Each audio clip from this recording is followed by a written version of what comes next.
Телефонски разговор снимен неколку месеци по 27 април меѓу двајца учесници во насилствата на крвавиот четврток открива план за убиство на Заев во собранието. Неделникот Фокус ја објави оваа информација повикувајќи се на своји извори. Истражните органи обезбедиле телефонски разговор. Едниот соговорник го кара другиот и го прашува зошто не го убил Заев кога тоа било договорот. Соговорникот се правдал дека се обидувал, но немал чиста мета, пишува неделникот Фокус.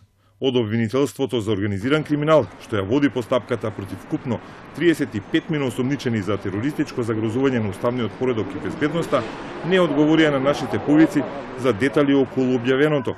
Во притвор е и кумановецот Игор Јук, кој меѓу другото е осомничен за нелегално носење на оружје.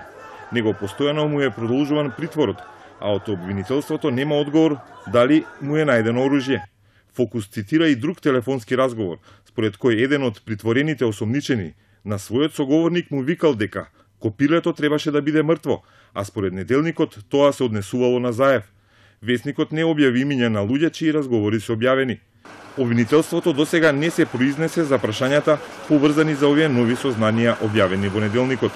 Инаку организиран криминал досега ги заврши сите распити на осомничените, а продолжува со земање изјави и од сведоци. Сомнежите се дека крвавиот четврток бил испланиран до детали и дека сите имале определена задача за 27 април кога се одигра насилствата во Македонското собрание.